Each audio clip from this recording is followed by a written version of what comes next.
Hey guys, back with Clementine, chapters 3 and 4. So, just to recap yesterday, we learned about Clementine Margaret cutting her own hair, and then Clementine helping her, making it worse. And then, we learned a lot of things yesterday. It ended with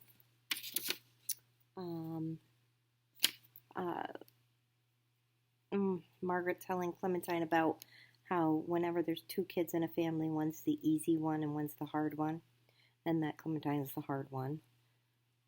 So she's kind of worried about that a little, I guess. So we're on chapter 3. There's the picture that goes with it. There's her vegetable brother on the floor that she names all kinds of vegetable names. Chapter 3. I don't even want to think about the school part of Tuesday because it makes me too mad. Margaret's mother sent a note to her teacher today that said, watch out, my daughter isn't left alone with Clementine. I told my mom as soon as I got home. Margaret's mother's upset right now, my mom said. I guess I would be too. Then she let me stir grape jelly into my milk to make me feel better. I must have still been wearing a mad face when Dad walked in because he just took one look at me and then handed me the key to the service elevator. My dad is the manager of our whole apartment building. He says that means all the people who live in the building and even the pigeons are the boss of him. But he has the keys to everything, so I think that makes him the boss. And he understands that riding the service elevator calms me down when I'm mad. So the service elevator would probably be the elevator that's used for whoever works there. Dad said, 4 times, sport, that's all. And they're painting up on 7. If the painters need the elevator, you have to get right off. So I rode up to 7 to see if the painters needed any help. You never know. And guess what I saw? 3 men painting the ceiling on stilts.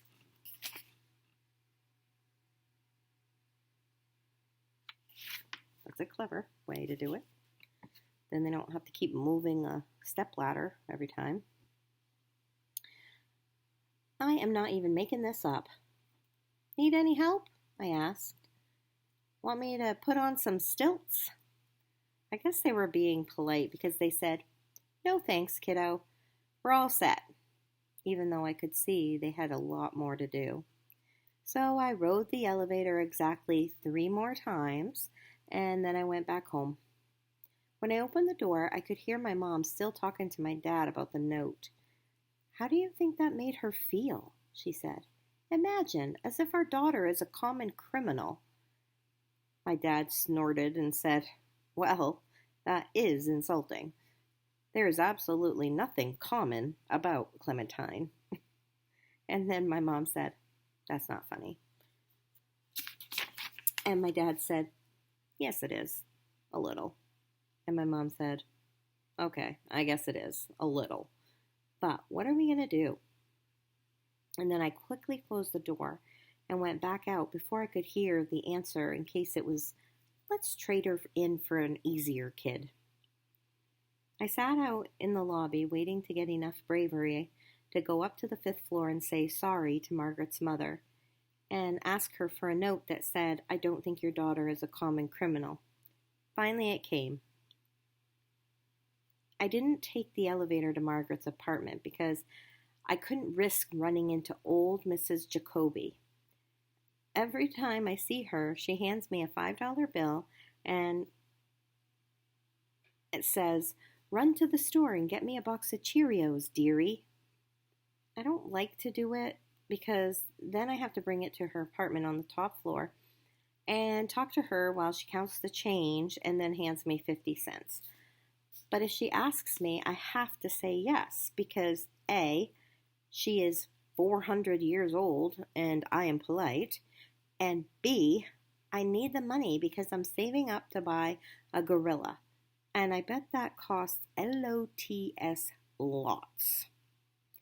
Anyway, I didn't have enough extra bravery to say no thanks to her, so I walked up the back stairway 5 times.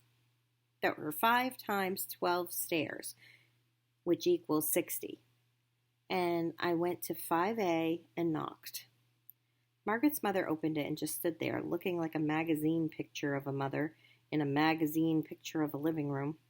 I said, "Hi," and a bad surprise happened. Although I had never practiced it before, my voice sounded exactly like a common criminal's. "You can't play with Margaret today, Clementine. She's spending the afternoon in her room thinking about the consequences of her actions, which is what you should be doing, too."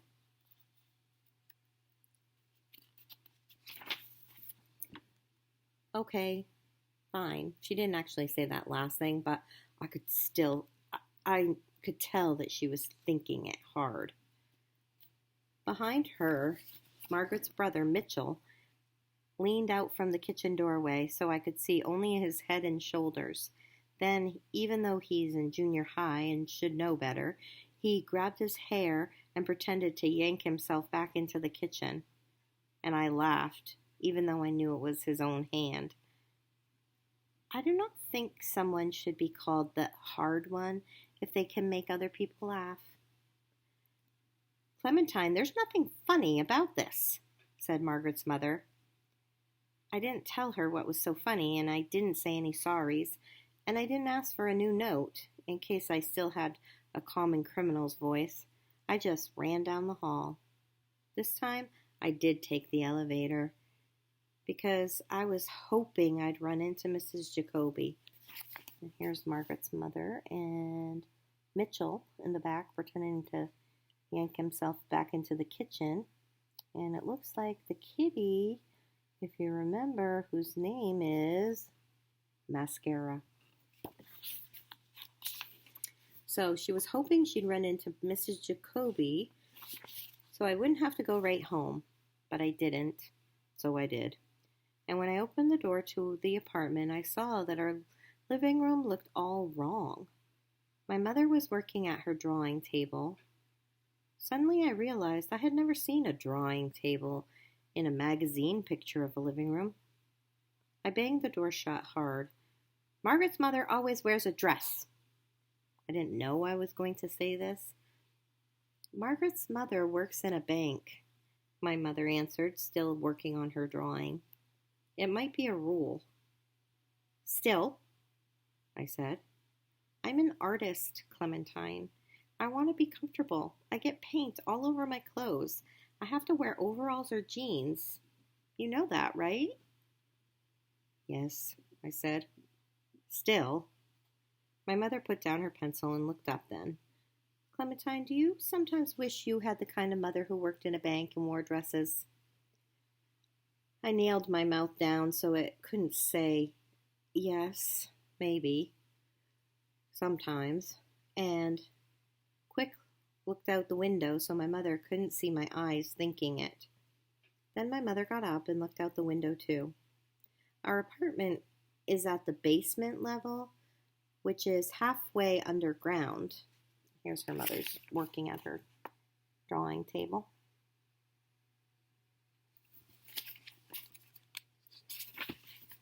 This means the windows are right at the sidewalk height, so we both just stood there pretending to be extremely interested in all the feet passing by. Think about if you have a basement and you go down in the basement. There's those little tiny windows that are like up at the ceiling height. So that's what they're looking at, and it's out showing what's outside on the sidewalk because they live in a city. What I was really trying to imagine what I was really doing was trying to imagine my mother in a dress. I guess that's what she was doing too, because suddenly we both made corner eyes at each other, and then we burst out laughing and couldn't stop. Finally, my mother wiped her eyes and said, "Oh, come on, it wouldn't be that funny, would it?" And I said, "Yep, it would." And then I knew it was finally the right time to tell her my secret. When I grow up, I might be an artist. And do you know what she said? "Oh, Clementine, you already are. You may end up being something else too, whatever you want to be, but you'll always be an artist. You just are." And suddenly our living room looked exquisite, with a drawing table in it. But now my fingers itched to be drawing, so I put on my jacket and went to the park to find something interesting to draw. My dad says I'm excellent at noticing interesting things. In fact, he says if noticing interesting things were a sport, I would have a necklace of gold medals. He says that's a very good sign for my future. He says I could be a good detective, of course, but that noticing things is good for any career. My mom says that means I could be an artist too, or a writer. Last year, a writer came to my school and said, "Pay attention." But she didn't mean to the teacher. She meant pay attention to what's going on around you, so you can write about it. Then she looked exactly at me and said to notice the good stuff and write it down so you don't forget it. So even though I'm not going to be a writer, too much sitting still, I notice things and write them down. I draw them too. In the park, I saw something great right away. A woman eating lentils from a thermos with a toothbrush, even though she had a fork right there, which she was using to eat her salad. So I asked the lady if I could draw a picture of the lentils on her toothbrush. She said, "Sure."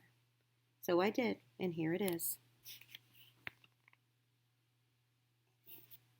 Lentils are kind of like a type of bean or a sprout. They kind of grow like little green sprouts, and the tops look like that.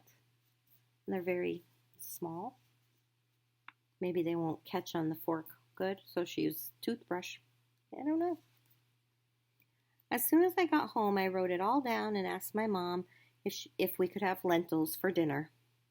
"You hate lentils, Clementine," my mother reminded me. "Well, I think I've been eating them wrong," I said. So we had lentils, and I ate them the new way, and guess what? It worked. The lentils stuck on the bristles and didn't slide off like with a fork. So I got lots and lots of lentils in my mouth, which was a bad thing because I hate lentils. Chapter 4. "I'd better not go to school today," I told my mom on Wednesday as soon as I woke her up. "I have cracked toes." I put my foot right up on her pillow next to her face so she could see without getting up. This is called being thoughtful. "Nope," she said, without even opening her eyes to see if it was true. "Well, that's not all," I said.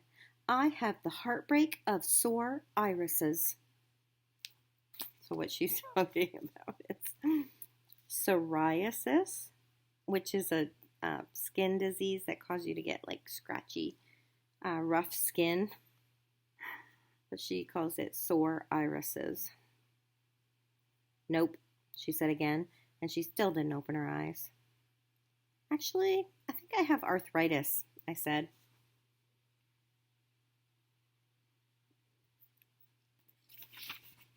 Mrs. Jacoby was breathing on me in the elevator the other day, and I must have caught it.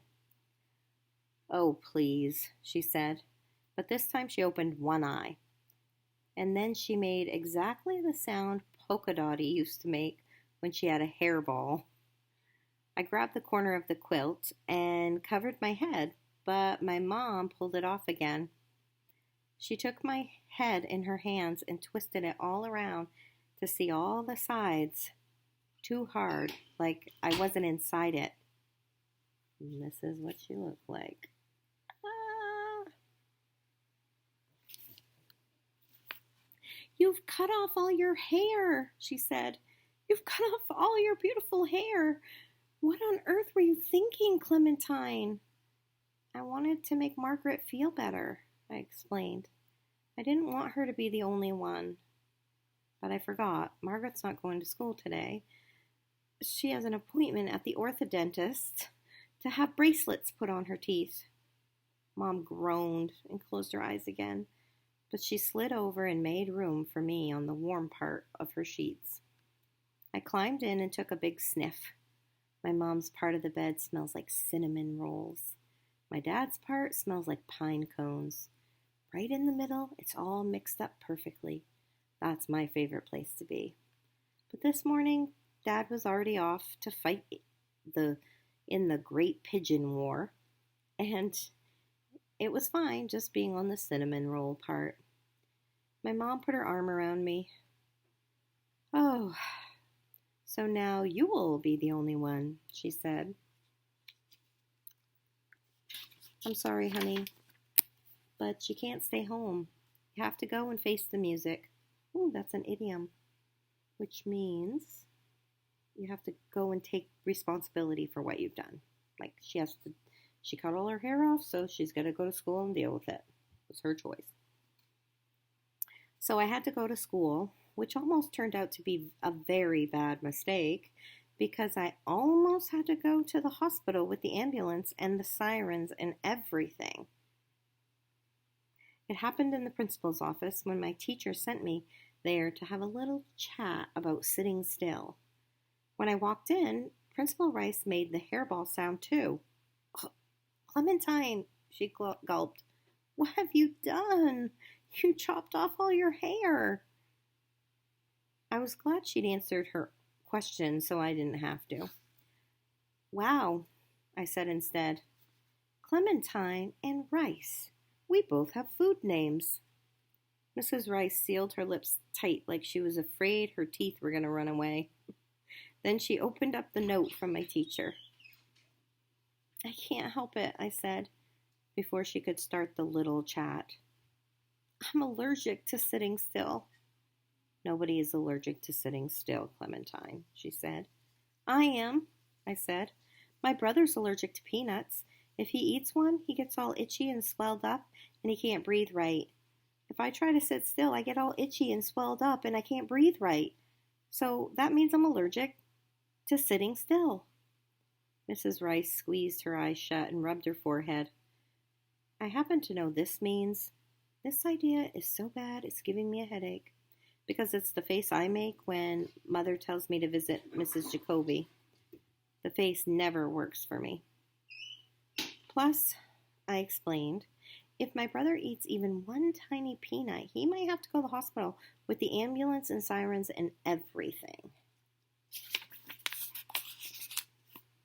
So, if I sit still for even 1 minute, uh-oh." I gave my body a little extra jiggle just to stay safe. "Phew," I said. "That was a close one." Principal Rice sighed like a leaky balloon. "Clementine, do you think when you're in class you could just try to wiggle a little more quietly from now on?" I asked my body about this, and it said, "Sure." So I told Mrs. Rice. "Sure," I said.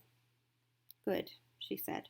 "Now, as long as you're here, how about we discuss your hair?"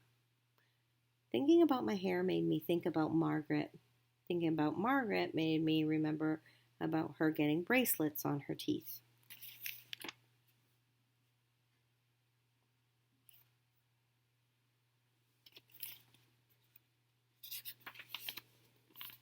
I want bracelets on my teeth more than anything. But then I had a bad thought.